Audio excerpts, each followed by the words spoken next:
നമുക്ക് മറുപടിയായി കൊടുത്തു. ഇവിടെ അല്പം കൂടെ രക്തത്തെ കുറിച്ച് നമുക്ക് ചിലപ്പോ ഈ യേശുവിന്റെ രക്തം എന്ന് പറയുമ്പോൾ പല ആളുകളും ഈ യേശുവിന്റെ രക്തത്തെ ഒരു പ്രത്യേക നിലയിലാണ് കണക്കാക്കുന്നത്.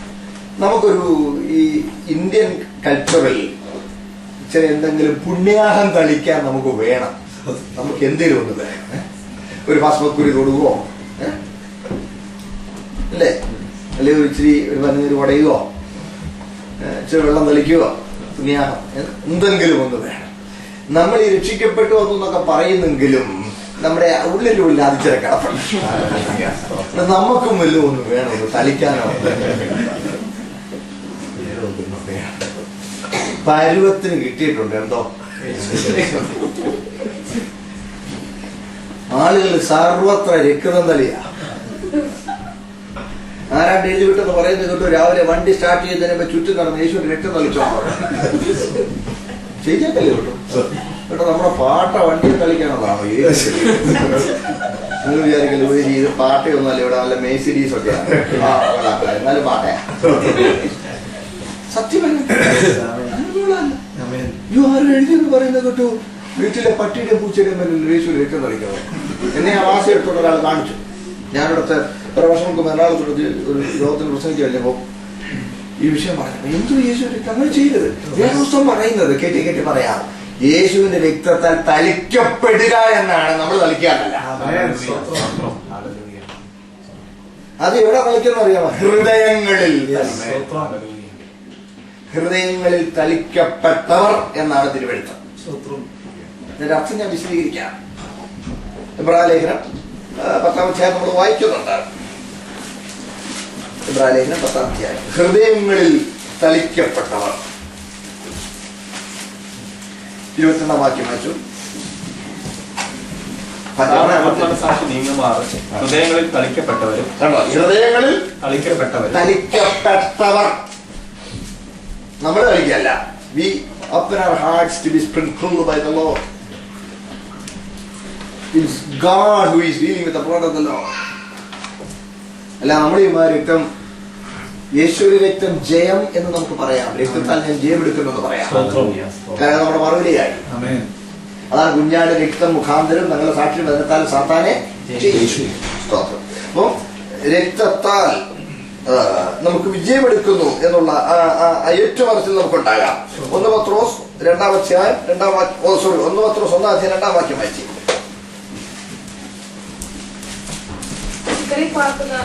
പരദേശികളും പിതാവായ ദൈവത്തിന്റെ മുന്നറിന്റെ ഒത്തവണ്ണം ആത്മാവിന്റെ വിശുദ്ധീകരണം പ്രാപിച്ച് അനുസരണം കാണിക്കുവാനും യേശു ക്രിസ്തുവിന്റെ രക്തത്താൽ തളിക്കപ്പെടുവാനുമായി വൃതന്മാരുമായവർക്ക് എഴുതുന്നത്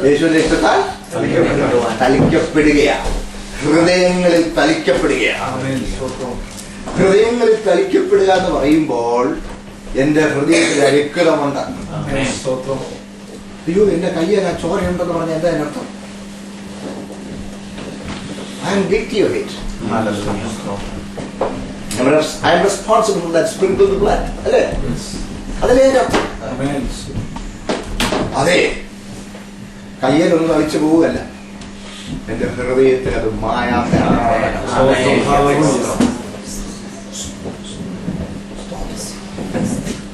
ഉണ്ടോ? ഹൃദയങ്ങളിൽ മായാത്ത ഒരു മുദ്രയായി, ഒരടയാളമായി ആ രക്തം തളിക്കപ്പെട്ടിരിക്കുകയാണ്. ഞാൻ പറഞ്ഞത് മനസ്സിലായി? ഹൃദയങ്ങളിൽ തളിക്കപ്പെട്ടവരാണ്. ഇനി വേറെ ചില ആളുകൾ ചോദിക്കാറുണ്ട്, ഈ യഹോവയുടെ സാക്ഷികളും വെച്ചും യേശുവിന്റെ രക്തത്തെ കുറിച്ച് പരിഹരിച്ചവർ സംസാരിക്കും. അവർ ചോദിക്കും, അപ്പൊ എന്നാ മനുഷ്യൻ പിശാചിനടിമയായിരുന്നു പാപത്താൽ, അല്ലെ? പിശാചിന്റെ അടിമത്വത്തിൽ നിന്ന് വിടുവിക്കുവാനാണ് യേശുവിന്റെ രക്തം വിലയായി കൊടുത്തത്. ഈ വില മേടിച്ചത് ആരാ? പിശാചാണോ? അതുവരെ ആട്ടുകൊറ്റന്മാരെ ആളുകളെ ചോര ഇങ്ങനെ പുഴപോലെ ഒഴുക്കി കൊടുത്തു. ഇതെല്ലാം പിശാച് കുടിച്ചു വര മനുഷ്യനെ വിടാൻ ഇത് പോരാ. അവസാനം യേശുവിന്റെ പരിശുദ്ധ രക്തം അങ്ങോട്ട് കിട്ടിയപ്പോ അത് കുടിച്ച് കിറിയൊക്കെ നടക്കിയത് കൊള്ളാം, കുഴപ്പമില്ല, കൊണ്ടുപോകും. അങ്ങനെയാണോ എന്നൊക്കെ അവർ പരിഹസിച്ചിട്ടുണ്ട്. who received this blood as ransom. ഞാൻ പറയുന്നത് മനസ്സിലാവുന്നു. ആരാണ് വാങ്ങിച്ചത്? ഉദാഹരണം പറഞ്ഞാൽ എളുപ്പം മനസ്സിലാവും.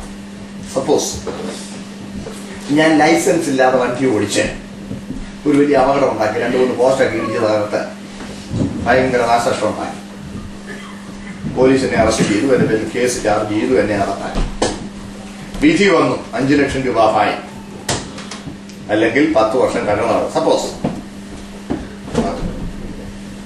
ഞാൻ അകത്ത് കിടക്കുക, അങ്ങനെ 5 ലക്ഷം രൂപ കൊടുക്കാൻ വകയില്ല. അകത്ത് കിടക്കുമ്പോ ആരൊക്കെയോ ഒരു യോഗം കൂടിയപ്പോ അവർ ചോദിച്ചു, ഈ ദിവസം 2 വർഷങ്ങളായല്ലോ, അത് അറിഞ്ഞില്ലേ? അത് അയ്യോ അങ്ങനെ വണ്ടി കൊണ്ടൊന്നും ഇടിച്ച് ലൈസൻസും ഇല്ലാതെ നമ്മളൊന്ന് വണ്ടി കൊണ്ട് ഇടിച്ച് 5 ലക്ഷം രൂപ ഫൈൻ അടിച്ചില്ല. അത് കിടക്കുക.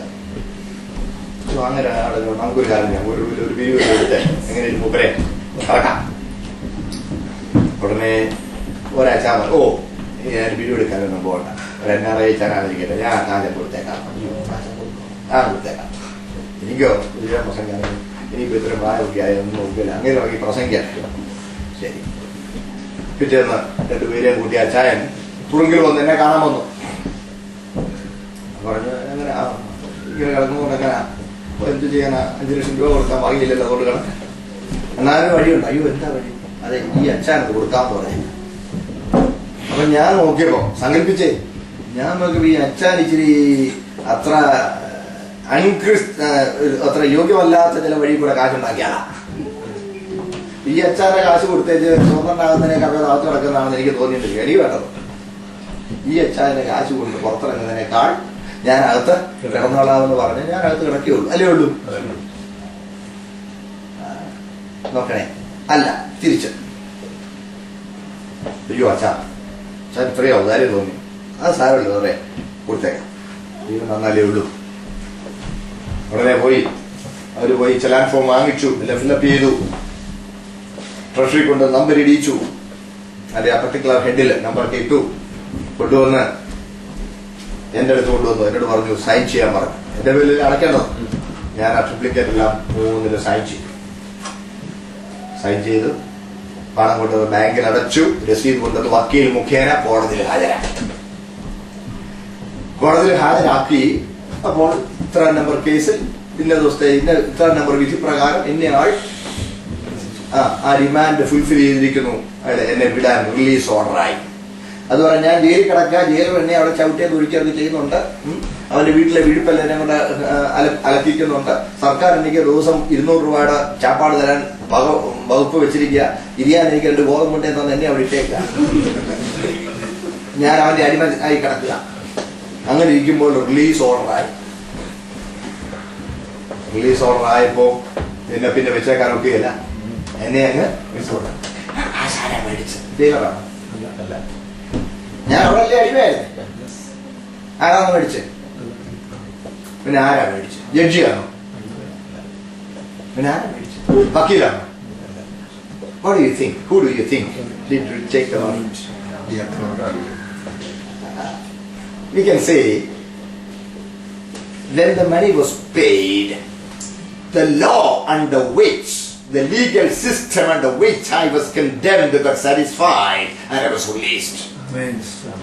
ഏതൊരു നിയമവ്യവസ്ഥ പ്രകാരമാണോ ഞാൻ തുറുങ്കിൽ പോയത്, ആ നിയമം തൃപ്തമായി.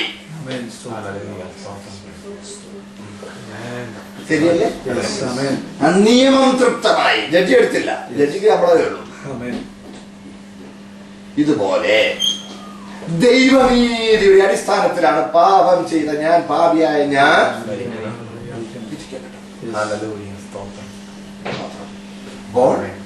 ദൈവനീതി ആവശ്യപ്പെടുന്നു. കണ്ണിനു പകരം കണ്ണ്, മുറിവിനു പകരം മുറിവ്, ജീവനു പകരം ജീവൻ. ജീവൻ രക്തത്തിൽ അടങ്ങിയിരിക്കുന്നതിനാൽ എന്റെ ജീവന് പകരം യേശു തന്റെ ജീവൻ രക്തം മറുവിലയായി. ജീവന് പകരം ജീവനുള്ള ഡിമാൻഡ് അവിടെ ഫുൾഫിൽഡ് ആയി. ഞാൻ സ്വതന്ത്രനായി. ആ രക്തത്താൽ എനിക്ക് ജയമുണ്ട്. ഞാൻ ആ രക്തത്തിൽ ആശ്രയിക്കുന്നു. ഞാൻ കർത്താവിൽ ശരണപ്പെടുന്നു. മനസ്സിലാവുന്നുണ്ടേ സഹോദരൻ? ഇത് നിസ്സാരമായ ഒരു കാര്യമല്ല. സ്തോത്രം. അതെ, ദൈവനീതിയെ തൃപ്തിപ്പെടുത്തണം. നിങ്ങളൊരു കാര്യം മറന്നു പോകരുത്. ഇങ്ങനെ വീണ്ടെടുപ്പിന്റെ അനുഭവം പ്രാപിക്കാത്ത മുഴുവൻ പേരും are condemned under the law of God. ദൈവത്തിന്റെ നിയമപ്രകാരം സ്തോത്രം ഇങ്ങനെ വീണ്ടെടുപ്പിന്റെ അനുഭവം പ്രാപിക്കാത്ത മുഴുവൻ പേരും കുറ്റവിധിക്ക് വിധേയപ്പെട്ടവരാണ്.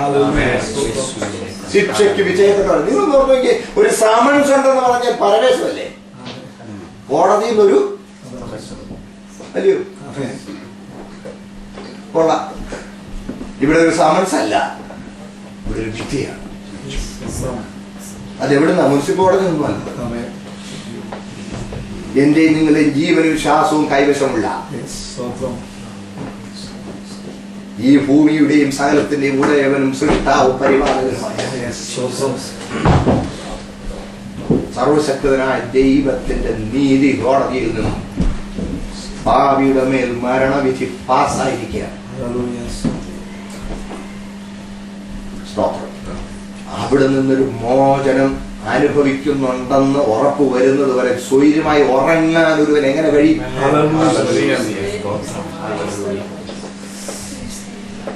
നിങ്ങൾ എന്റെ കൂടെ ഉണ്ടോ? ഞാൻ രക്ഷിക്കപ്പെടുന്ന 2 ദിവസം മുമ്പേ ഞാൻ അനുഭവിച്ച അസ്വസ്ഥതയുടെ കാര്യം ഇപ്പോഴും ഓർക്കുന്നു. I was really disturbed. It was on the 3rd day of February 1963, Sunday morning, that I was born again. ആ ഫെബ്രുവരി 1-ാം തീയതി 2-ാം തീയതി ഒക്കെ ഞാൻ വളരെ അസ്വസ്ഥനായി. എനിക്ക് പറഞ്ഞറിയിക്കാൻ വരാത്ത എന്തൊക്കെയോ വിഷമങ്ങൾ. എന്നാൽ ഞാൻ വീണ്ടും ജനിച്ച് യേശുവിന്റെ നാമത്തിൽ വിശ്വാസത്താൽ ഞാൻ സ്വതന്ത്രനായ ആ ദിവസം ഇന്ന് രാവിലെ സംഭവിച്ചതുപോലെ എനിക്ക് ഓർമ്മയുണ്ട്. വിശദമായ സാക്ഷ്യം പറയാനുള്ള സമയത്തില്ല. മരണഭീതി മാറിയ ചിലർക്ക് മരണത്തെ കുറിച്ച് പറയാൻ പേടിയ, കേൾക്കാൻ പേടിയ. പത്രം വായിക്കുമ്പോൾ നമ്മുടെ നാട്ടുകാരൻ നിര്യാതരായാലും നമ്മുടെ പെട്ടെന്ന് കൂടും. അതായത് നമ്മുടെ പേരായാലും പ്രായം അയ്യോ നമ്മുടെ പ്രായം നടുക്കില്ല, നടുങ്ങണം. പക്ഷെ നിനക്ക് അതിൽ നിന്ന് മരണഭീതി നിനക്ക് മോചനം പ്രാപിക്കുക. ദൈവത്തോടുള്ള വ്യക്തിബന്ധത്തിൽ ദൈവം ഒരു വഴി ഒരുക്കിയിരിക്കുകയാണ്. നമ്മൾ മഠയന്മാരാകരുത്. നമുക്കുള്ളവരല്ല. ഇവിടെ ഇരിക്കുന്ന ആർക്കെങ്കിലും പറയാൻ കഴിയുമോ, ഞാൻ തപസ് ചെയ്തിട്ടാ എനിക്ക് ആരോഗ്യമുള്ള ശരീരം കിട്ടിയെന്ന്? എനിക്ക് സാവകാശമായി ഞാൻ ദിവസത്തിൽ പ്രാർത്ഥിക്കുമ്പോൾ ഞാൻ എന്റെ ശരീരാവയവങ്ങളൊക്കെയും സ്പർശിച്ച് എന്റെ തല കർത്താവേ ഇന്ന് എനിക്ക് സുബോധം തന്നതിനാൽ ഞാൻ നിന്നെ സ്തുതിക്കുമെന്ന് പറയാറുണ്ട്. ഞാൻ എവറി മുസഡിൽ കർത്താവിനെ സേവിച്ചിരുന്ന അവരുമായിട്ട് ബന്ധപ്പെട്ട് കർത്താവിനെ സേവിച്ചിരുന്ന കാലം ഞങ്ങൾക്ക് ഒരു മോർണിംഗ് പ്രയർ ഉണ്ട്. മോർണിംഗ് പ്രയറിന്റെ സമയത്ത് ഞാൻ ചിലപ്പോൾ പ്രാർത്ഥിക്കും, Lord, I thank you for the sanity of mind and the clarity of thought you have given me this morning എന്ന് പ്രാർത്ഥിക്കാറുണ്ട്. അപ്പോൾ ഞങ്ങളുടെ സിനോഗ്രാഫർ ഒരു ജിരിമായ ഒരു തമിഴ് ബ്രദർ ഉണ്ടായിരുന്നു. അവരൊരു ദിവസം ഇങ്ങോട്ട് ഇറങ്ങി വന്നപ്പോൾ അവരോട് ബ്രദർ നീ എന്റെ ജപം പണിട്ട് ഉനക്ക് പൈസ കുടിച്ചില്ലാന്ന് വെച്ചിട്ട് നീ സ്വതന്ത്രാറാ, നിനക്ക് വട്ടില്ലെന്നോർത്താണോ നീ പ്രാർത്ഥിച്ചോണം, സ്തോത്രം ചെയ്തോ. നിങ്ങൾക്ക് നല്ല ബുദ്ധിയുണ്ട്, നന്നായി. സ്തോത്രം. ഞാൻ നിങ്ങളെ ഓർത്ത് സ്തുതിക്കുന്നു. അത് നിങ്ങളൊന്നും ചെയ്തിട്ട് കിട്ടിയതല്ല. അല്ല, കാണുന്ന കണ്ണുകൾക്കും കേൾക്കുന്ന കാതുകൾക്കും മനസ്സിലാവുന്നുണ്ടോ? ആരോഗ്യമുള്ള ഹൃദയവും ആരോഗ്യമുള്ള കിഡ്നിയും ലിവറും കൈകാലുകളും ഒക്കെ ദൈവം തന്നതിൽ നന്ദിയോടെ ദൈവത്തിൽ this body belongs to the Lord, this life belongs to the Lord, it belongs to the Lord. We are not our own. പക്ഷെ നമ്മൾ പാപത്തിൽ നഷ്ടപ്പെട്ടവരാണ്. നമ്മുടെ ഉടമസ്ഥൻ നമ്മളെ വീണ്ടെടുത്ത് തന്റെ വകയാക്കാനും നമ്മുടെ ഈ സകല അസ്വസ്ഥത നമ്മളെ വിടുവിച്ച് നമ്മളെ സ്വൈര്യതയിലും സന്തോഷത്തിനുമാക്കുവാനും ഈ രക്ഷാമാർഗം പുത്രനെ കുരുതി കൊടുത്ത് ഒരുക്കിയിരിക്കുമ്പോഴും അതിന്റെ നേരെ അവജ്ഞയോടെ അവഗണനയോടെ വിലപേശിക്കൊണ്ട് നിൽക്കുന്നതിനേക്കാൾ കൂടി ഒരു മഠയത്തരമുണ്ടോ? മനസ്സിലാവുന്നുണ്ടോ? വേറെ പുസ്തകത്തിന് വായിക്കൊണ്ട് നീ തന്നിട്ടല്ലാതെ ആർ അനുഭവിക്കും, ആർ ഭക്ഷിക്കും. ഞാൻ ചിലപ്പോൾ ഓർക്കാറുണ്ട്, ഈ മനുഷ്യൻ വലിയ കാര്യമാണ് പറയുന്നത്. എന്തോ വലിയ കാര്യം പറയുന്നത്, ഗവൺമെന്റ് ഫാക്ടറി കിലോമീറ്റർ കണക്ക് നീളമുള്ള ഫാക്ടറികൾ പറഞ്ഞ ചില ഫാക്ടറികളിലൊക്കെ സൂപ്പർവൈസർമാർ പോകുന്നത് കൊച്ച് ബാറ്ററി ഓപ്പറേറ്റഡ് കാറല്ല, അതിനകത്തൂടെ പോയി സൂപ്പർവൈസർമാർ അത്രയും കിലോമീറ്റർ കണക്ക് നീണ്ടു കിടക്കുന്ന ഫാക്ടറികൾ, രാവും പകലും അലറി വിളിക്കുന്ന യന്ത്രങ്ങൾ. പക്ഷെ ഇവിടെ എല്ലാം ഉണ്ടാക്കുന്നത് വെറും ടോയ്സേ ഉള്ളൂ. തിന്നാൻ കൊള്ളുന്ന ഉണ്ടാക്കാൻ ഇവിടെ ഏതെങ്കിലും ഒരു മെഷീൻ ഉണ്ടോ? അല്ല ഇംഗ്ലണ്ടിലെങ്ങാണോ ഉണ്ടോ ഗോതമ്പ് ഉണ്ടാക്കുന്ന വല്ല ഫാക്ടറി ഉണ്ടോ? ഉണ്ടോ? ഒരു മുട്ട ഉണ്ടാക്കുന്ന ഒരു ഫാക്ടറി ഉണ്ടോ?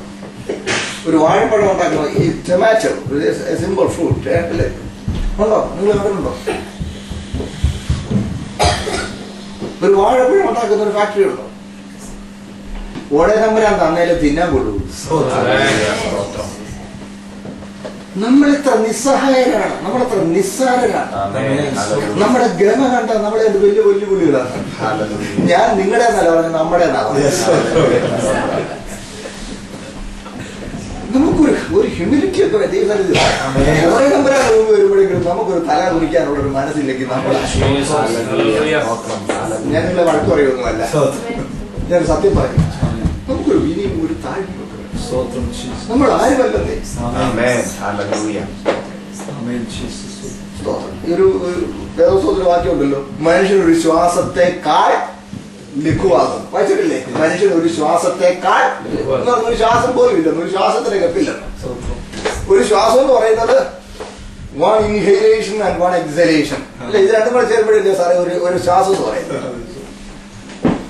അകത്തോട്ട് വലിച്ചു പുറത്തോട്ട് വലിക്കുന്നില്ല, പുറത്തോട്ട് വലിച്ചു പിന്നെ അകത്തോട്ട് വലിക്കാൻ വയ്യ. ഒരു ഫുൾ ശ്വാസത്തിനുള്ള കപ്പാസിറ്റി ഇല്ല. ഈ നിസ്സഹായരായ നമ്മളെയാണ് എന്റെ പൊന്നു കർത്താവ്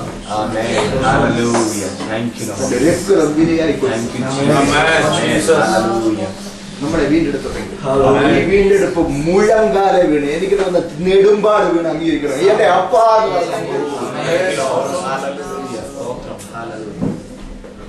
സമ്പൂർണ്ണ സമർപ്പണം ആഗ്രഹിക്കുന്നത് ഒന്നുമല്ല സഹോദരൻ. അതുകൊണ്ടാണ് ദൈവം നമുക്ക് സ്തോത്രം മാനസാന്തരത്തിന് ആവശ്യം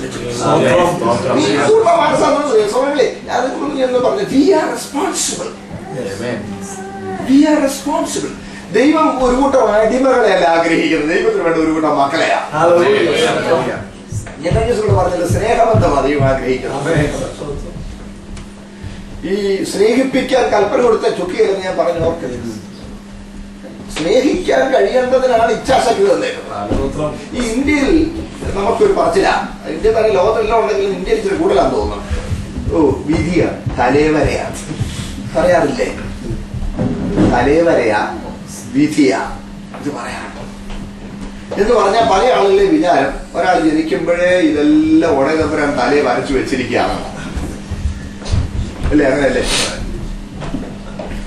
അതുള്ളതല്ലേ? ഞാൻ ഇതിന്റെ പിന്നിലുള്ളത് ഈ മുൻ നിയമനം എന്ന് പറയുന്നതുമായി ബന്ധപ്പെട്ട ഈ തെറ്റായ ഉപദേശം വരുന്നത് പറയാം. എന്നെ കൂടെ ഒന്ന് പറഞ്ഞേ പ്ലീസ്. സി ഈ തലവര എന്ന് പറഞ്ഞാൽ പല ആളുകളും വിചാരം ജനിക്കുമ്പോഴേ തലയിൽ വെച്ചിരിക്കുന്ന പോലെ ഇവനങ്ങ് ഒരു പ്രോഗ്രാംഡ് റോബോട്ട് അല്ലേ, ഇതുപോലെ ഇവനങ്ങ് പോകുന്നു. അങ്ങനെയാണ് ഒരു കാര്യം ആകട്ടെ. അങ്ങനെയാണെങ്കിൽ നമ്മളെ ന്യായം വിധിക്കുവാൻ ദൈവത്തിന് ധാർമ്മികമായ അധികാരമില്ല എന്ന് വരും. If there is no responsibility, there is no crime. അല്ലേ? ഉത്തരവാദിത്വമില്ലെങ്കിൽ കുറ്റമില്ല. ഉണ്ടോ? ദൈവം നമുക്ക് ഉത്തരവാദിത്വം തന്നിട്ടുണ്ട്. ഉത്തരവാദിത്വം തന്നിട്ടുള്ളത് കൊണ്ടാണ് നമുക്ക് കുറ്റമുള്ളത്. നമ്മുടെ കാര്യം തീരുമാനിക്കാൻ നമുക്ക് ഉത്തരവാദിത്വമുണ്ട്. അതുകൊണ്ട് വിധി എന്നൊന്നില്ല. തലേ തകർത്ത് ജീവിതത്തിൽ ഒരു പറയട്ടേ ഉള്ളൂ. എനിക്കറിയാം ഇച്ചിരി സംശയമുണ്ട്, ഞാൻ ഒന്നുകൂടെ വിശദീകരിക്കാം. പ്ലീസ്. സർവജ്ഞാനിയായ ദൈവം ആദിയിൽ നിന്നേ അവസാനം അറിയുന്നു. ആ അറിവിൽ ആരൊക്കെ എങ്ങനൊക്കെ ആകും എന്ന് ദൈവം അറിയുന്നു. എന്നാൽ ആരൊക്കെ എങ്ങനൊക്കെ ആകണം എന്ന് വിധിച്ചിട്ടില്ല. ഇതിനാണ് രണ്ടാം. സർവജ്ഞാനത്തിൽ ആരൊക്കെ എങ്ങനെയൊക്കെ ആകുമെന്ന് അറിയുന്നു. എന്നാൽ ആരൊക്കെ എങ്ങനെയൊക്കെ ആകണം എന്ന് വിധിച്ചിട്ടില്ല. നമുക്ക് നമ്മുടെ കാര്യം തീരുമാനിക്കാൻ ദൈവം സ്വാതന്ത്ര്യം തന്നിട്ടുണ്ട്. അതാണ് ഇച്ഛാശക്തി, വിൽ പവർ. ഇങ്ങനെ പറയാറുണ്ടല്ലോ, അവർ ഡിസിഷൻസ് ഡിസൈഡേഴ്സ് അല്ലേ? Who we are is the ultimate result of a series of decisions that we have taken in our life. ശരിയല്ലേ? നമ്മുടെ തീരുമാനങ്ങളാണ്. നമ്മുടെ തീരുമാനം പ്രധാനമാണ്. ദൈവം അതിന്റെ മുകളിൽ ആധിപത്യം സ്ഥാപിക്കുകയില്ല. പെടലിക്ക് പിടിച്ച് ഒന്നും ചെയ്യുകയില്ല. പെടലിക്ക് പിടിച്ചാലും മാനസാന്തരപ്പെടുത്താൻ ഒക്കെയില്ല. ഞാൻ ഒന്നുകൂടെ വിശദീകരിക്കാം. ഏറ്റവും കൂടുതൽ ആളുകൾ ചോദിക്കുന്നവരെ ഉടനെ പറയാൻ വിധിച്ചതില്ലയോ അതൊക്കെ, അല്ലെങ്കിൽ പിന്നെ യൂദായ, അതാ ഏറ്റവും കൂടുതൽ അവനെ ഒറ്റിക്കൊടുക്കാൻ വേണ്ടി വിധിച്ചതല്ല എല്ലാരും ചോദിക്കണം. കേട്ടേ പറയാം, അല്ലെന്നേ ഇവൻ ഒറ്റിക്കൊടുക്കുന്നവനാണെന്ന് എന്റെ കർത്താവിന് സർവജ്ഞാനത്തിൽ അറിയാമായത് കൊണ്ട് ഇവൻ ഒറ്റിക്കൊടുക്കാതിരിക്കേണ്ടതിന് ഇവൻ എന്തൊക്കെ ചെയ്തു കൊടുക്കാമായിരുന്നോ അതെല്ലാം എന്റെ കർത്താവ് ചെയ്തു കൊടുക്കുകയായിരുന്നു. അതിന്റെ ആദ്യത്തെ ചുവടായിട്ടാണ് ഇവനെ തന്റെ അരുമ ശിഷ്യനാക്കിയത്. When Jesus was traveling around, thousands used to follow him. Anyone among them could betray the Lord. കർത്താവ് മറ്റാരെയും പോലെ മറ്റേതൊരു ശിഷ്യനെയും പോലെ ഒരു കോമൺ ഡ്രസ്സും ഒക്കെ ഇട്ട് എനിക്ക് തോന്നുന്നത് അവരുടെ ഇടയ്ക്കൊക്കെ കൂട്ടം നടക്കുകയും ആരാ ഏതാ യേശു ഗുരു ഏതാ ശിശു ഏതാന്ന് അറിയാൻ മേലാത്തവരായിരുന്നു കർത്താവ് നടന്നു. അതുകൊണ്ടാണ് അബദ്ധം വരാൻ സാധ്യതയുണ്ട്. കാരണം ഇന്നലെ ഞങ്ങളാരും പറയുന്നത് ഞങ്ങൾ ആരോ വർത്താനം പറഞ്ഞു, ഇപ്പൊ കൊട്ടേഷൻ സംഘം ആരായിട്ട് പറഞ്ഞു കൊട്ടേഷൻ സംഘത്തിന് ആള് തെറ്റി വെട്ടിപ്പോയി. അതുണ്ടാകാതിരിക്കാൻ മനസ്സിലായില്ലേ? അതുണ്ടാകാതിരിക്കാൻ കറക്റ്റ് ആണെങ്കിൽ തന്നെ പിടിക്കണം. അതുകൊണ്ടാണ് അതിന് ആൾ ഇന്നതാണെന്ന് കാണിച്ചു കൊടുക്കാൻ ഇവരുടെ കൂട്ടത്തിൽ നിർത്തനെ കിട്ടിയാൽ കൊള്ളാമെന്ന് ഇവർ ആലോചിച്ചുകൊണ്ടിരിക്കുമ്പോഴാണ് യൂദാവും കൊണ്ട് പറഞ്ഞത്. അപ്പൊ യൂദായെ എന്റെ കർത്താവ് അരിമ ശിഷ്യനാക്കിയിട്ട് അവനെ ശരി അവനെ എന്നെ കാണിച്ചു കൊടുത്തോട്ടെ എന്ന് വെച്ചല്ല, കാണിച്ചു കൊടുക്കാതിരിക്കാനാ. കാര്യം ആയിരങ്ങൾ തന്നെ അനുഗമിക്കുമ്പോൾ അവരിൽ ആർക്ക് വേണമെങ്കിലും യേശുവിനെ ഒറ്റിക്കൊടുക്കാം. എന്നാൽ അരുമ ശിഷ്യനായി തന്റെ കൂടെ നടന്ന് തന്റെ നാമത്തിൽ അത്ഭുതങ്ങൾ ചെയ്യുകയും കൂടെ നടക്കുകയും ചെയ്ത് അത്ര ഇന്റിമേറ്റായിട്ട് നടന്ന് ചൊല്ലിക്കൊടുക്കാനാണ് ബുദ്ധിമുട്ട്. അതുകൊണ്ട് അവനെ പുറത്തുള്ള ഒരുവനായിട്ടൊക്കെ തള്ളാതെ തന്റെ അരുമ ശിഷ്യനാക്കി. തന്നെയല്ല, പണസഞ്ചി അവനെ ഏൽപ്പിച്ചു, അവനെ വിശ്വസിച്ചു. ഇല്ലേ? ഓ എന്നെ എപ്പോഴാണ് സംശയിക്കുക, പിന്നെ ഞാൻ നന്നാകും അല്ല, ഇതിനെ വിശ്വസിച്ചേൽപ്പിച്ചു. വിശ്വസിച്ചേൽപ്പിച്ചു. അതിന് കണക്കും കാര്യമൊന്നും ചോദിച്ചു കാണരുത്, ഒന്നും ചോദിച്ചില്ല, സ്വാതന്ത്ര്യം കൊടുത്തു. അത് കഴിഞ്ഞു കേട്ടി. അവസാനം കർത്താവ് പറഞ്ഞു, അന്ത്യത്താഴ വേളയിൽ കർത്താവ് എഴുന്നേറ്റ് ഇവരോട് പറയുക, നിങ്ങളിൽ ഒരുവൻ എന്നെ കാണിച്ചു കൊടുക്കുന്നു പറഞ്ഞപ്പോ ഇവരെ നമ്പരെന്ന് പോയി. വന്നിട്ട് വരും, ഞാനോ റബി അവിടെ എല്ലാം ചോദിക്കാം. ചോദിക്കുമ്പോ കർത്താവ് ഒന്നും പറയുന്നില്ല. അതിനു മുമ്പ് കേട്ടെ ഇവരുടെ കാല് കഴുകി അരയിൽ ചുറ്റും തോർത്തോണ്ട് കാൽ കുടച്ചു. ഞാൻ വിചാരിക്കുക അതിനൊരു ചിന്തനം പറഞ്ഞിരിക്കുന്ന ഒരു കാര്യം ഞാൻ പറയാം. ഇങ്ങനെ കാല് കഴുകി വരുമ്പോ യൂദായുടെ അടുത്ത് വന്നു. യൂദായുടെയും കാല് വൃത്തിയായിട്ട് കഴുകി. അപ്പോ ഓൾറെഡി അവൻ പോയി 30 വെള്ളിക്കാശ് കീശയെ മേടിച്ച് അരയിൽ കെട്ടിവെച്ചിട്ടുണ്ട്. അതും കൊണ്ടിരിക്കുന്നവന്റെ ആ കാല് കഴുകിയത്. അവന് ഇടത്തെ ഭാഗത്താണ് അത് കെട്ടിവെച്ചിരിക്കുന്നെങ്കിൽ ഗുരുവാ ഞാൻ വിചാരിക്കുക കർത്താവ് വന്ന് എന്ന് ചോദിക്കണമെന്നുണ്ട്. തീർച്ചയായിട്ടും അങ്ങനെ ചെയ്ത് കാണും. ഈ കാലം ഇങ്ങനെ എടുത്ത് ആ വിരലുകളുടെ ഇടയിലോട്ട് ആ തുവർത്തൊക്കെ ഇട്ട് ഇങ്ങനെ തുടയ്ക്കുമ്പോ കാലൊക്കെ ഇച്ചിരൊന്ന് കുലുക്കി കാണും. കാര്യം എന്താ പറയാ, ഈ മനുഷ്യരിക്കകത്തെ ആ വെള്ളിക്കാസ് അത് ഇവരുടെ മനസാക്ഷിയിൽ ഒരു എന്നിട്ട് ഞാനിതൊക്കെ പറയുന്നത് ഇന്ന് നമുക്കെല്ലാം ഉടനെ തമ്മിൽ തരുന്ന ഓരോ അവസരങ്ങളാണ്. ഇതുപോലെ ഒക്കെ ഡീൽ ചെയ്യുന്നുണ്ട്. അത് കഴിഞ്ഞിരിക്കുമ്പോഴ നിങ്ങളിൽ ഒരുവൻ എന്നെ ഈ കാലയളവിൽ മാത്രം മതിയായിരുന്നു ഒരു സാധാരണക്കാരനായിരുന്നെങ്കിൽ ഇത്രയും എന്നെ കരുതുന്നു.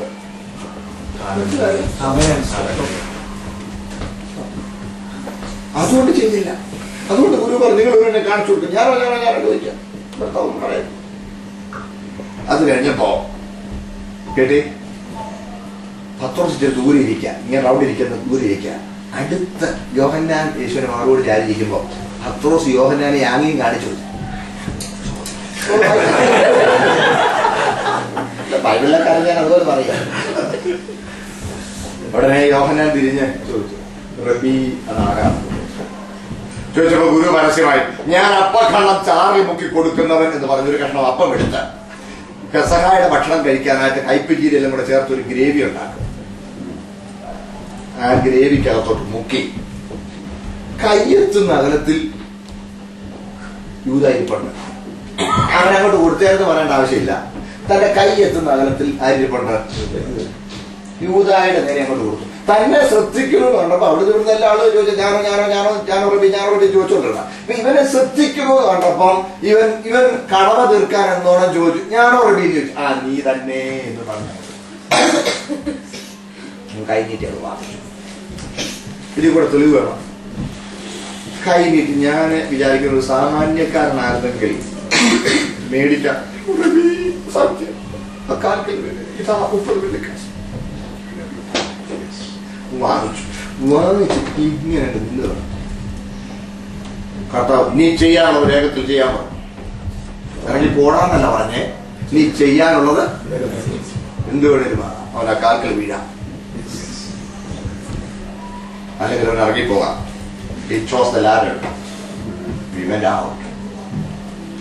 അപ്പം തിന്നാൻ സാധ്യത കുറവാണ്.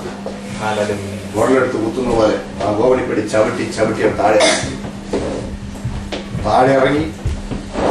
അപ്പം തിന്ന് കാണുകയില്ല, വലിച്ചൊരു ഏറ് കൊടുത്തത് പരസ്യമായി അപമാനിക്കാൻ അതിന് വേണ്ടേ.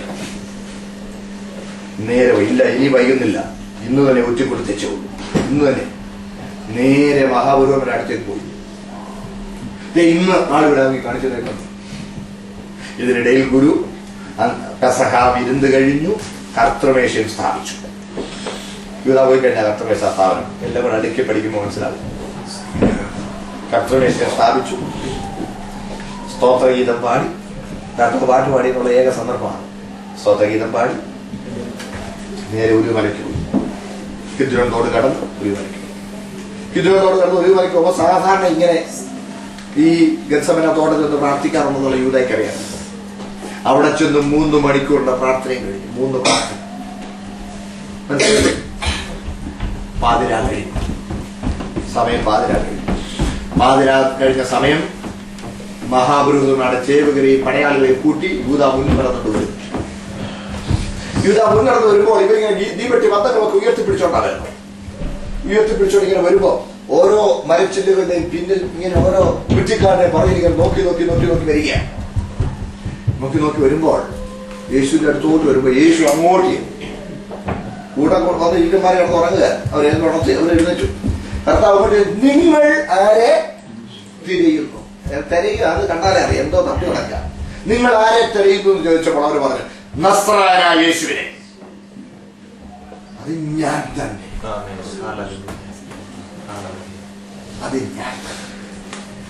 അവിടെ കർത്താവ് ഉപയോഗിച്ച വാക്ക് പുറപ്പാട് പുസ്തകം 3-ാം വാക്യമാണ്. ഞാനാകുന്നവൻ അത് ഞാൻ തന്നെ എന്ന് പറഞ്ഞപ്പോൾ, അത് ഞാനാണെന്ന് സർവശക്തനായ ദൈവം പറഞ്ഞപ്പോൾ അവന്റെ മുമ്പിൽ നിൽക്കാൻ കഴിയാതെ അവർ പിൻവാങ്ങി നിലത്തു. മനസ്സിലാവുന്നുണ്ടോ? ഇവിടെ ഒരു പോലീസുകാരൻ ഞാനാണെന്ന് പറഞ്ഞാൽ മനസ്സിലായോ? നേരെ നിൽക്കാൻ ഇവിടെ ഒരു സാധാരണക്കാരൻ കഴിയില്ലെങ്കിൽ ഞാനുള്ള സന്ദർഭങ്ങളൊക്കെ കാട്ടിട്ടുണ്ട്. മനസ്സിലാവുന്നുണ്ടോ? അത് ഞാനാണെന്ന് സർവശക്തനായ ദൈവം പറയുന്നു. ഒരു കട നടപ്പി കിടക്കുക. കുറച്ചു കഴിഞ്ഞു ഗുരുവിനെ അവരോട് കുനിഞ്ഞു ചോദിച്ചു, നിങ്ങൾ ആരെയാ തിരയുന്നത്? കിടന്നുകൊണ്ട് നസ്രായനായ യേശുവിനെ. ഗുരുവൻ അത് ഞാൻ തന്നെ എന്ന് പറഞ്ഞില്ലേ? നിങ്ങൾ എന്നെയാണ് തിരയുന്നതെങ്കിൽ ഈ ഉള്ളവർ പോയിക്കൊള്ളട്ടെ, തന്റെ ശിഷ്യന്മാർക്ക് പോകാം. നിങ്ങൾക്ക് എന്നെ മതിയല്ലോ, ഇവരെ ഉപദ്രവിക്കേണ്ട, അവര് പോകട്ടെ, ഇൻക്ലൂഡിങ് യൂദ ഉൾപ്പെടെ പോകാം. അതുകൊണ്ടാണ് യോഹന്നാൻ അപ്പോസ്തലൻ തന്റെ സുവിശേഷത്തിൽ എഴുതിയിട്ടുണ്ട്, നീ എനിക്ക് തന്നിട്ടുള്ളതിൽ ആരും നഷ്ടമായി പോയില്ല എന്ന വാക്കിന് ഇതിനാൽ നിവൃത്തി വന്നു. അപ്പോൾ ആർക്ക് പോകാമായിരുന്നു? പോയില്ല. അവരോടെ കിടക്കും, പിന്നെ അവിടെ നിൽക്കുകയാണ്. അവിടെ നിൽക്കുമ്പോൾ യേശു യൂദയുടെ നേരെ തിരിഞ്ഞു, എടാ ദ്രോഹി എന്നല്ല വിളിച്ചത്, സ്നേഹിത, നീ വന്ന കാര്യം എന്നാ? എന്തിനാ ഞാൻ വന്നേ? ഉടനെ കൊച്ചിക്കൊടുക്കാൻ ആ കുട്ടിക്കൊണ്ട് വന്നതെന്നല്ല പറഞ്ഞു. ഇവൻ അവരോട് അടയാളം പറഞ്ഞിരിക്കുന്നു, ഞാൻ ആരെ ചുംബിക്കുന്നു അവനാണ്, അവരെ പിടിച്ചോടാനാ പറഞ്ഞേക്കുന്നത്. അടയാളമാക്കി അതാ കൊടുത്തേക്കുന്നത്.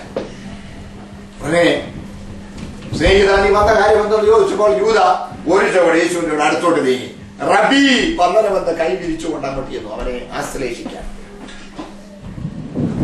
മുമ്പോട്ട് അടുത്തപ്പോൾ യേശു ഒരു ചുവട് പിമ്പോട്ട് മാറിക്കാണും. യൂദേ, മനുഷ്യപുത്രനെ ചുംബനം കൊണ്ട് ഉച്ചു കൊടുക്കുന്നു. സാധാരണ ഒരുത്തനാണ് പറഞ്ഞത്, ഗുരു നീ അത് പറഞ്ഞോ? ഞാൻ അടയാളം പറഞ്ഞിരിക്കുന്നത് ചുംബനമാണ്. ആ കാൽക്കൽ വീഴാൻ പറഞ്ഞു, വീണില്ല. ബലമായി പിടിച്ചുമ്പ വെച്ചു. വീണ് കിടന്നപ്പോഴെ ആളുകൾ അടയാളം കണ്ടപ്പോൾ ചാടി യേശുവിനെ പിടിച്ചു കൊണ്ടുപോയി. യൂദയുടെ വിധിക്ക് ആരാണ് ഉത്തരവാദി? യൂദ തന്നെ. ബുദ്ധിമുട്ട് തോന്നുന്നത് ഇത് പറയുമ്പോൾ നിങ്ങളുടെ നിത്യതയ്ക്ക് നിങ്ങളാണ് ഉത്തരവാദി. What have you done about your eternity, dear? You have done many things about your present day life. നിങ്ങൾ ഇൻഷുറൻസ് എടുത്തിട്ടുണ്ട്, നിങ്ങൾ വളരെ കൺവീനിയന്റ് മോർഗേജ് കൊടുത്ത് വീട് വാങ്ങിച്ചിട്ടുണ്ട്, നാട്ടിലും ഡിപ്പോസിറ്റ് ഉണ്ട്, ഇവിടെയും ഡിപ്പോസിറ്റ് ഉണ്ട്, എല്ലാം ചെയ്തിട്ടുണ്ട്. ചില ആളുകള് ഞാൻ കേട്ടിട്ടുണ്ട് കല്ലറ വരെ കിട്ടിയിട്ടുണ്ട്. മക്കളെ, അതിനപ്പുറത്തോടുള്ള വല്ലതും ചെയ്തോ?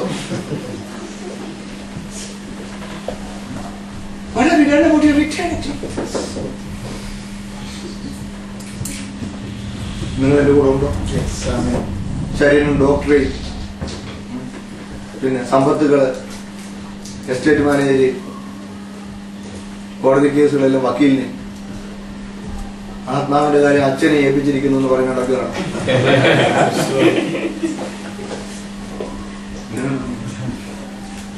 നിങ്ങൾക്ക് മനസ്സിലാവാൻ വേണ്ടി ഞാൻ ഇങ്ങനെയൊക്കെ പറയുന്നത്. നിങ്ങളുടെ നിത്യത കാര്യത്തിൽ നിങ്ങൾ എന്ത് ചെയ്തു? ദൈവത്തിന്റെ ഭാഗത്തു നിന്ന് എന്റെയും നിങ്ങളുടെ നിത്യതയ്ക്ക് വേണ്ടി ചെയ്യാനുള്ളത് മുഴുവൻ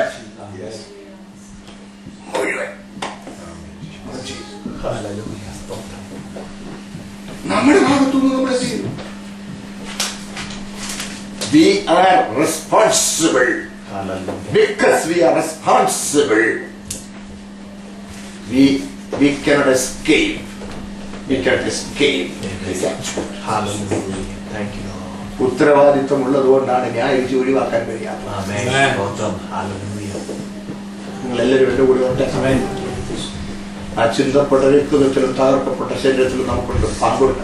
ആ മരണത്തിൽ നമുക്ക് പങ്കുണ്ട്. അത് ഹൃദയം കൊണ്ട് വിശ്വസിച്ച് വായ് കൊണ്ട് ഏറ്റുപറഞ്ഞ് ആ മരണത്തിൽ പങ്കാളിയാകാനുള്ള വിശ്വാസാനതരമുള്ള ജലസ്നാനത്തിനെ അനുസരിച്ച് മരിച്ചടക്കപ്പെട്ട് ഉയർത്തുന്നേറ്റതുപോലെ ഒരു പുതിയ സൃഷ്ടിയായി ജീവിക്കണം.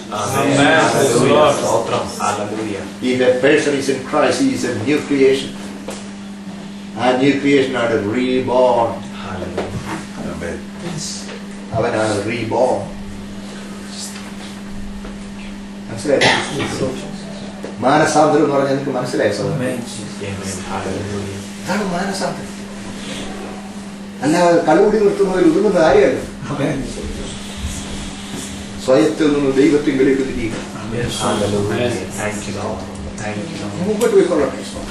ഈ വീണ്ടും ജനത്തിന്റെ ആവശ്യം അല്പം കൂടെ വിശദീകരിക്കാം. കാരണം ദൈവവുമായുള്ള വ്യക്തിപരമായ കൂട്ടായ്മ ബന്ധത്തിനാണ് ദൈവം മനുഷ്യനെ സൃഷ്ടിച്ചത്. ഞങ്ങളോട് പറഞ്ഞല്ലോ, അതിനുള്ള മുഴുവൻ ഫാക്കൽറ്റീസും തന്നാണ് ദൈവം മനുഷ്യനെ സൃഷ്ടിച്ചത്. Man is equipped with all faculties needed for a cordial, warm, personal, intimate communion with God Almighty. അതാണ് ഞാൻ ഇന്നലെ പറഞ്ഞില്ലേ, സ്നേഹം എന്നതുപോലും നമുക്ക് ബി ആർ ഏബിൾ, നമുക്കത് മനസ്സിലാക്കാൻ കഴിയും. ദോഷം കണക്കിടാത്ത ഒരു ബന്ധം നമുക്കത് മനസ്സിലാക്കാൻ കഴിയും. സ്തോത്രം. ആ ബന്ധത്തിന് വേണ്ടി ദൈവം നമ്മെ സൃഷ്ടിച്ച് എക്വിപ്പ് ചെയ്തു. പക്ഷേ അതിനുള്ള കഴിവ് നമ്മൾ തന്നെ നഷ്ടപ്പെടുത്തി. അതാണ് മരണം എന്ന് പറയുന്നത്. പാപത്തിന്റെ ശിക്ഷയായ മരണം നമ്മൾ ഓൾറെഡി അത് അനുഭവിച്ചുകൊണ്ടിരിക്കുക. എന്താ മരണം? പറയാം. മരണം എന്ന വാക്കിന്റെ അർത്ഥം ഒറ്റ വാക്കിലാണ്. അർത്ഥം പറഞ്ഞാൽ വേർപാട് എന്നാണ് അർത്ഥം. Death means separation. മരണം എന്നാൽ വേർപാടെന്നതിന്റെ അർത്ഥം. മരണം വേർപാടാണെങ്കിൽ ജീവൻ കൂട്ടായ്മ. യേശുക്രിസ്തുവിൽ നമുക്ക് നിത്യജീവനുണ്ടെന്ന് നമ്മൾ വായിക്കുമ്പോൾ അതിന്റെ അർത്ഥം ഒരിക്കലും ജാകാതെ ചിരഞ്ജീവിയായിരിക്കുമെന്നല്ല. അതിന്റെ അർത്ഥം കർത്താവുമായി ഒരിക്കലും പിരിയാത്ത കൂട്ടായ്മ, cordial, intimate, personal, loving fellowship with the Lord. സ്തോത്രം. അതിനുള്ള കപ്പാസിറ്റി തന്നാണ് ദൈവം മനുഷ്യനെ സൃഷ്ടിച്ചത്. അതുകൊണ്ടാണ് മനുഷ്യന് 3 ഘടകങ്ങളുണ്ട്. ഇത് വ്യക്തമാക്കാം. ആത്മാവ്, ദേഹി, ദേഹം. ആത്മാവ്, ദേഹി, ദേഹം. വീണ്ടും ജനമുള്ളത് ഒന്നുകൂടെ വ്യക്തമാക്കാൻ ശ്രമിക്കുക. നിങ്ങളിലൂടെ വരണേ. ഈ 3 ഘടകങ്ങളും ദൈവം തന്നിരിക്കുന്നത് ദൈവവുമായുള്ള കോർഡിയൽ റിലേഷൻഷിപ്പ് നമ്മളെ പ്രാപ്തരാക്കാനാണ്. സ്തോത്രം. എന്നാൽ പാപത്തിന്റെ ഫലമായി ഈ മൂന്ന് ഘടകങ്ങൾക്കും കുഴപ്പമുണ്ടായി. നമ്മൾ ദൈവത്തിൽ നടന്നുപോയി. അതാണ് പാപത്തിന് ശമ്പളമായ 3 വിധ മരണം. കൂടെ വന്നേ. പാപത്തിന് ശമ്പളം 3 ഗഡുക്കളായിട്ടാണ് നമ്മൾ മേടിക്കുന്നത്. വേദപുസ്തകത്തിൽ പാപത്തിന്റെ ശമ്പളം 3 മരണമാണ്. 1 ആത്മിക മരണം, 2 ശാരീരിക മരണം, 3 നിത്യമായ മരണം.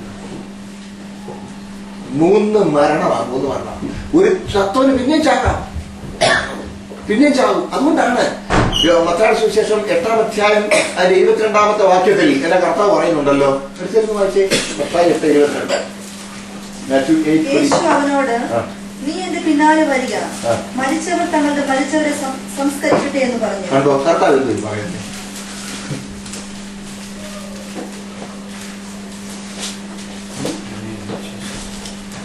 കർത്താവ് പറയുന്നത് മരിച്ചവർ തങ്ങളുടെ എന്ന് പറഞ്ഞാൽ ഇപ്പൊ ചത്ത ശവം കൂട്ടിയിട്ട് നേരത്തെ കാരണന്മാർ തിരിച്ചു വരാൻ പോകും. അതിന്റെ അർത്ഥം എഫേസ്യർ 2:1 വിശദീകരണമുണ്ട്. അതിക്രമങ്ങളാലും മരിച്ചു. സഹോദരങ്ങളെ, മരണം വേർപാടാണെങ്കിൽ ആത്മീയ മരണം വേർപാടാണ്. അത് ദൈവത്തിൽ നിന്നുള്ള അകലമാണ്. ദൈവവുമായി വ്യക്തിപരമായ കൂട്ടായ്മയില്ല. ദൈവത്തോട് വ്യക്തിപരമായ ബന്ധമില്ല. പലരും പ്രാർത്ഥിക്കുന്ന ഒരു സങ്കല്പലോകത്തിലാണ്, ഒരു ഭാവനലോകത്തിലായിട്ട് എന്തൊക്കെയോ അങ്ങ് തട്ടിവിടുക. പക്ഷെ നിങ്ങൾക്ക് ദൈവത്തോടുള്ള കോർഡിയൽ ഇൻറ്റിമേറ്റ് റിലേഷൻഷിപ്പിന്റെ അനുഭവം ഉണ്ടോ സഹോദരങ്ങളെ? അതൊക്കെ വേണമല്ലോ. ഞാൻ ഒന്നുകൂടെ വിശദീകരിക്കാം എന്താ ഇവിടെ സംഭവിച്ചിരിക്കുന്നതാണ്. ഞാൻ പറഞ്ഞു നിങ്ങൾ മനുഷ്യന് 3 ഘടകങ്ങളുണ്ട്. ഈ 3 ഘടകങ്ങൾക്ക് ഒരു ചെറിയ നിർവചനം ഞാൻ പറയാം. ഈ 3 ഘടകങ്ങൾ മനുഷ്യരിൽ ഉണ്ടെന്നുള്ളത് തന്നെ ചില ആളുകൾ ഇപ്പൊ നിഷേധിക്കും, ഈവൻ തിയോളജിസ്റ്റ്. പക്ഷെ ബൈബിളിലുണ്ട്. ഒന്ന് വായിച്ചേരെ. 1 തെസ്സലോനിയർ 5:23.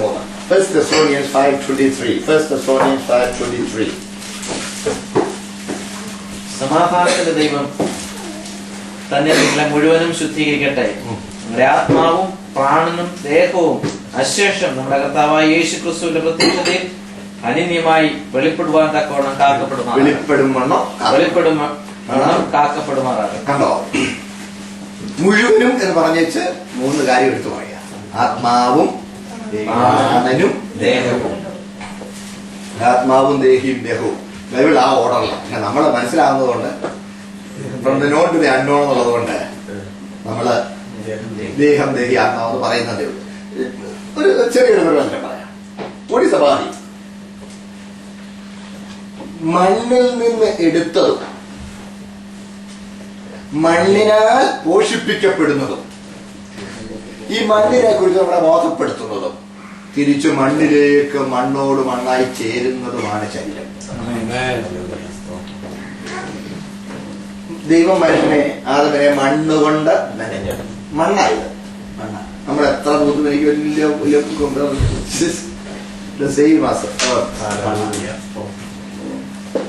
മണ്ണിനെ കുറിച്ച് ബോധപ്പെടുത്തുന്നു. കണ്ണുകൊണ്ട് ഇതൊക്കെ കാണുന്നു, മൂക്കൊണ്ട് മണക്കുന്നു, നാവുകൊണ്ട് വിളിക്കുന്നു, കൈകൊണ്ട് സ്പർശിക്കുന്നു, കാതുകൊണ്ട് കേൾക്കുന്നു, ചൂടും തണുപ്പൊക്കെ തൊക്കൊണ്ട് അറിയുന്നു. നോക്കണേ, ഇതെല്ലാം നമ്മൾ അറിയുന്നത് ശരീരം കൊണ്ടാണ്. ലോകത്തെ കുറിച്ച് ബോധപ്പെടുത്തുന്ന ശരീരം കൊണ്ടാണ്.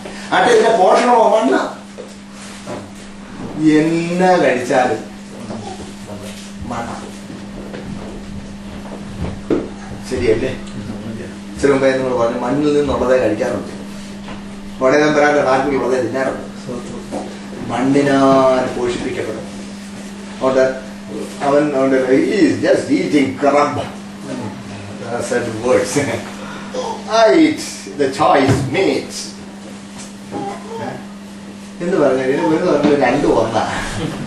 നാക്കിന്റെ അറ്റത്തുള്ള വ്യത്യാസമുണ്ട്. എല്ലാവരും എന്റെ കൂടെ ഉണ്ടേ.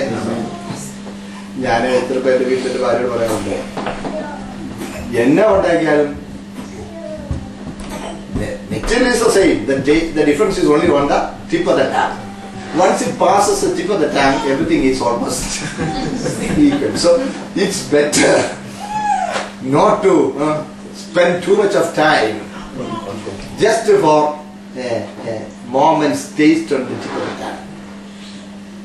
നമ്മളിത് ഓർത്തോണം. ദൈവം നമുക്ക് തന്ന, ദൈവം തരാതൊന്നും കഴിക്കാനില്ല. അതുകൊണ്ട് നന്ദിയോടെ ദൈവത്തെ സ്തുതിച്ചോട് വേണം എന്ത് കഴിക്കാൻ. ടേസ്റ്റ് കുറവാകുന്നതൊന്നും വലിയ പാടൊന്നും പോട്ടെ, അതിന്റെ വിഷയമല്ല ഇപ്പൊ പോകുന്നില്ല. നേരെയില്ല, അല്ലെ ഇച്ചിരി കാര്യത്തെ കുറിച്ച് പറഞ്ഞു. Let me come back. മണ്ണിനാൽ പോഷണം. ചാവുമ്പം മണ്ണോട് മണ്ണാവും. കുഴിച്ചിട്ട് 10 കൊല്ലം കഴിഞ്ഞ് മാറ്റി നോക്കി ഒന്നുമില്ല. ഒന്നും തൊടാവണമെന്നൊക്കെ ചോദിക്കുമ്പോ ഞാൻ തൊടണ്ട, 10 കൊല്ലം കഴിഞ്ഞോണ്ടേ ഉള്ളൂ. നമ്മളൊന്നും അതിനെ കുറിച്ച് വലിയ കാര്യമായിട്ടൊന്നും. ഇത് താൽക്കാലിക മാസമാണ്, വെറും താൽക്കാലികമാണ്, വെറും താൽക്കാലികം. മുമ്പോട്ട് പോട്ടെ. അപ്പൊ ഇനി ആത്മാവിന്റെ നിർവചനം വേഗം പറയാം. ആത്മാവ് ദൈവത്തിൽ നിന്ന് വന്നതും ദൈവവചനത്താൽ പോഷിപ്പിക്കപ്പെടുന്നതും ദൈവത്തെ കുറിച്ച് നമ്മെ ബോധപ്പെടുത്തുന്നതും മരിക്കുമ്പോൾ ദൈവസന്നിധിയിൽ എത്തേണ്ടതുമാണ്. ഇത് താൽക്കാലികമാണ്, അലിഞ്ഞു തരും. പക്ഷെ ആത്മാവ് നിത്യമായതുകൊണ്ട് അങ്ങ് ഇതെന്ന് അതിന്റെ സെപ്പറേറ്റ് ഐഡന്റിറ്റിയിൽ നിലനിൽക്കണം. അതാണ് ആത്മാവ്. അപ്പൊ ദൈവവചനത്തിന്റെ പ്രാധാന്യം മറക്കല്ല്. ശരീരത്തിന്റെ ഭക്ഷണം പോലെ ആത്മാവിന് എന്ത് വേണം? കേട്ടോ, വചനം വേണം. അവിടെ അവിടെ ഞാൻ നിൽക്കുന്നതിന് മുമ്പോട്ട് പോകട്ടെ. ഇനി ദേഹിയാണ് ഇച്ചിരി ഒരു കോംപ്ലക്സ്. എന്താ നമുക്ക് വർത്തമാനം പറയാൻ നേരം ഉണ്ടെങ്കിൽ വർത്തമാനം പറയാൻ കുഴപ്പമില്ല. വിഷയം വേണമെങ്കിൽ ചോദിക്കാൻ വേണേ പ്ലീസ്. ഉള്ള സമയത്തൂടെ ഞാൻ വേഗം ഒന്ന് പറയാം. സ്വയബോധം തരുന്ന ഘടകമാണ് ദേഹി. ഈ ദേഹിയിൽ തന്നെ 4 പിരിവുകളുണ്ട്, 4 ഭാഗങ്ങളുണ്ട്. മനസ്സ് വിചാരം, ഹൃദയം വികാരം. ഹൃദയം എന്നുള്ളതുകൊണ്ട് I don't mean the muscular blood pumping organism within the thoracic cavity. I don't mean that. I mean the emotions. വികാരങ്ങൾ ഇരിപ്പിടം. അപ്പം വിചാരം, വികാരം, ഇച്ഛാശക്തി, തീരുമാനമെടുക്കാൻ കഴിയും. മനസാക്ഷി, the resident judge within. ശരിയാ തെറ്റാ, ശരിയാ തെറ്റാ. ഓരോ വാക്കിനെ ഇവാലുവേറ്റ് ചെയ്യുക. The resident judge with him. ഈ നാലും കൂടെ ചേർന്ന് സ്വയബോധം തരുന്ന ഘടകമാണ് ദേഹി. സെൽഫ് കോൺഷ്യസ് ആക്കുന്നു. ഇപ്പൊ ഞാനിവിടെ നോക്കുമ്പോൾ എനിക്കറിയാം, എന്റെ പേര് തോമസ് നൗരീശിയാണ്. സമയത്തായി കർണാടകദാസനോട് സമയം പറഞ്ഞിട്ട് ഇതെല്ലാം എനിക്ക് നല്ല ബോധമാണ്. നിങ്ങൾക്കറിയാം ആരാ എന്താ ഇവിടെ ഗ്ലാസ് പോയി വന്നതാ, അല്ലെങ്കിൽ ഇവിടെ അടുത്തു നിന്ന് വന്നതാ, ഇച്ചിരി ദൂരെ നിന്ന് വന്നതാ, വൈകിട്ട് നൈറ്റ് ഡ്യൂട്ടി ഉണ്ട്. You know who you are and where you are and all this. ആ സെൽഫ് കോൺഷ്യസ് ആക്കുന്നു. ആ സെൽഫ് കോൺഷ്യസ് ആക്കുന്ന ഘടകമാണ് ദേഹി. അപ്പൊ നമുക്ക് സമ്മറൈസ് ചെയ്യാം.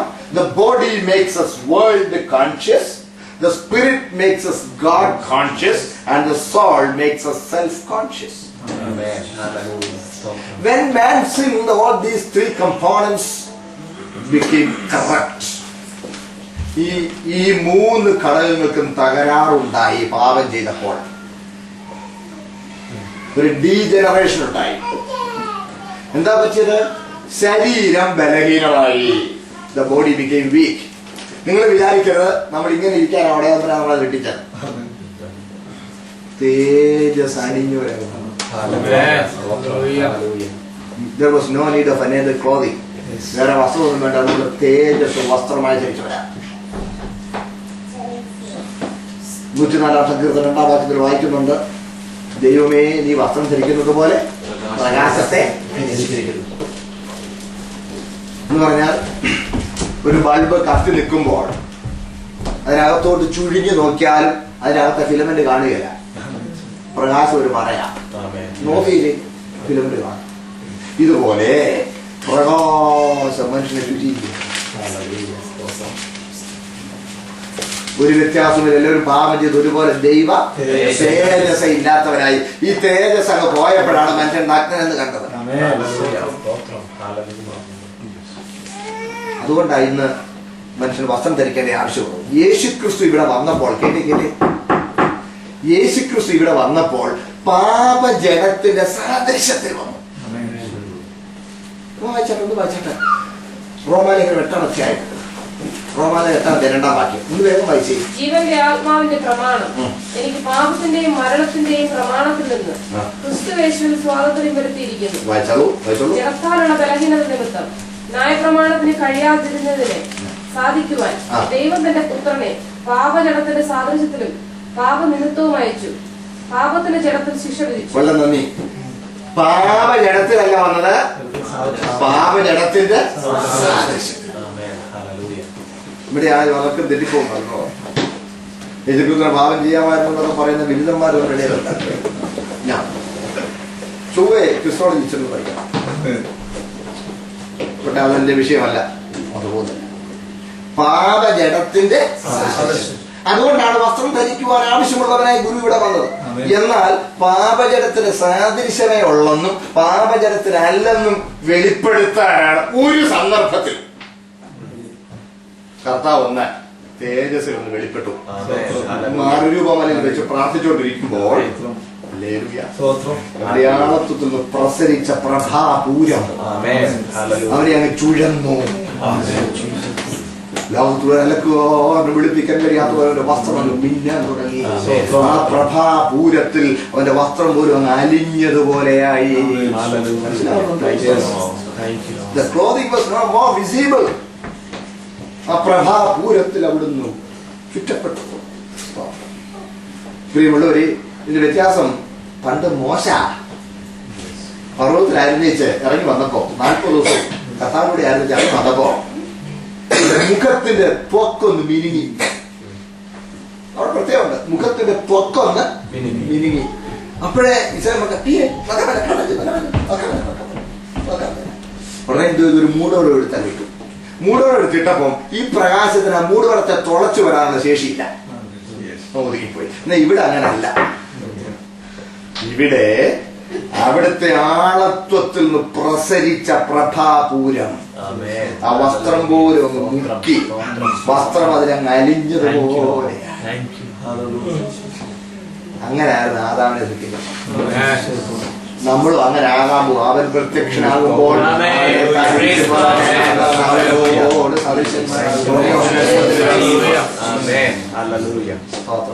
അതുകൊണ്ടാവും മനുഷ്യന്റെ ഉള്ളിന്റെ ഉള്ളിൽ അറിയാം ഞാൻ ഇരിക്കേണ്ട പോലല്ല ഇരിക്കുന്നത്. അതുകൊണ്ടാണ് നിറം മാറണം, മണം മാറണം, ഞാൻ ഷൈൻ ചെയ്യണം. അതുകൊണ്ടാണ് ഈ മിന്നാമരും ഒക്കെ വാരി അണിയാൻ നമുക്ക് വലിയ വ്യഗ്രത ഉള്ളിന്റെ ഉള്ളിൽ. എന്നാൽ യോഹന്നാൻ 3 പറഞ്ഞു അവനിൽ പ്രത്യാശയുള്ളവനെല്ലാം അവൻ നിർമ്മലനായിരിക്കുന്നത്. ഞാനെങ്ങനെ ഇരിക്കുന്നുള്ള എനിക്കൊരു രസകരമാണ്. പിന്നെ മനുഷ്യന്റെ മുമ്പിൽ മാനമായിട്ട് നടക്കാൻ വേണ്ടി മാത്രം നടക്കുന്നുണ്ട്. നിങ്ങൾക്ക് ഇച്ചിരി സൗന്ദര്യമുണ്ടോ ഇനി അഹങ്കരിക്കണ്ട. നിങ്ങൾക്ക് ഇച്ചിരി സൗന്ദര്യം കുറവാണെന്ന് ആരാണ്ട് പറഞ്ഞു ഒന്നുമല്ല, ചുമ്മാ പറഞ്ഞ ദൈവം സൃഷ്ടിക്കുന്ന കുറവില്ല. താൽക്കാലികത്തേ ഉള്ളൂ. അന്നടച്ച് കൊടുക്കണം, നേരെ പരിപാടിയില്ല.